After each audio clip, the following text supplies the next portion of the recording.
পাত্তা না পেলে কেমন লাগে? মনে হয় আমি কি একেবারে অদৃশ্য? আসল প্রশ্ন হচ্ছে পাত্তা কিভাবে আদায় করা যায়। চারপাশে কিছু মানুষ সবসময় অ্যাটেনশন পায়, কিছু মানুষকে কেউ খেয়ালই করে না। পার্থক্য কোথায়? ধরো তুমি 100টা বিল্ডিং এর সামনে দাঁড়িয়ে আছো, তোমার চোখে কোথায় যাবে? যে বিল্ডিংটা সব থেকে উঁচু, আলাদা। মানুষ ঠিক এমনই, আলাদা কিছু না করলে কেউ পাত্তা দেয় না।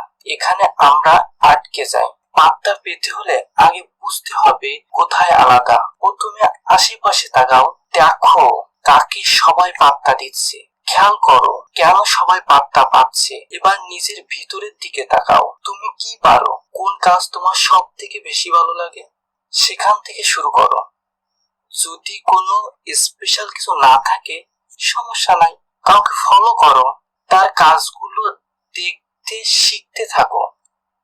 ছোট কাজ দিয়ে শুরু করো, যেমন ইভেন্টে গিয়ে হেল্প করা, ছোটখাটো সাফল্য জমানো, কারোর মাধ্যমে নিজেকে পরিচয় করে দেওয়া। আর কেউ না থাকলে নিজের পরিচয় নিজেই দাও। এটাকে বলা হয় কোল্ড ইন্ট্রোডাকশন। ধীরে ধীরে মানুষ তোমাকে খেয়াল করবে।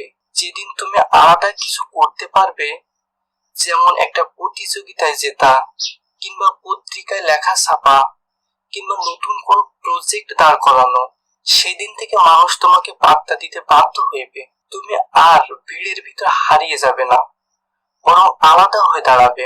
পাত্তা পাওয়া আসল উদ্দেশ্য নয়, উদ্দেশ্য হলো নিজেকে নতুন লেভেলে নিয়ে যাওয়া। কাজ করে যাও, গান গেয়ে যাও, শ্রোতা একদিন পাত্তা দিবে। মনে রেখো, তুমি তত ভালো হও, তুমি এত ভালো হও, কেউ যেন তোমার উপেক্ষা না করতে পারে। পাত্তা না পেলে কেমন লাগে? মনে হয় আমি কি একেবারে অদৃশ্য? আসল প্রশ্ন হচ্ছে পাত্তা কিভাবে আদায় করা যায়। চারপাশে কিছু মানুষ সবসময় অ্যাটেনশন পায়, কিছু মানুষকে কেউ খেয়ালই করে না। পার্থক্য কোথায়? ধরো তুমি 100টা বিল্ডিং এর সামনে দাঁড়িয়ে আছো, তোমার চোখে কোথায় যাবে? যে বিল্ডিংটা সব থেকে উঁচু, আলাদা।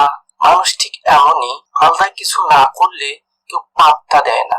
এখানে আমরা আটকে যাই। পাত্তা পেতে হলে আগে বুঝতে হবে কোথায় আলাদা। প্রথমে আশেপাশে তাকাও, দেখো কাকে সবাই পাত্তা দিচ্ছে। খেয়াল করো কেন সবাই পাত্তা পাচ্ছে। এবার নিজের ভিতরের দিকে তাকাও, তুমি কি পারো, কোন কাজ তোমার সব থেকে বেশি ভালো লাগে, সেখান থেকে শুরু করো। যদি কোনো স্পেশাল কিছু না থাকে সমস্যা নাই, কাউকে ফলো করো, তার কাজগুলো দেখতে শিখতে থাকো। ছোট কাজ দিয়ে শুরু করো, যেমন ইভেন্টে গিয়ে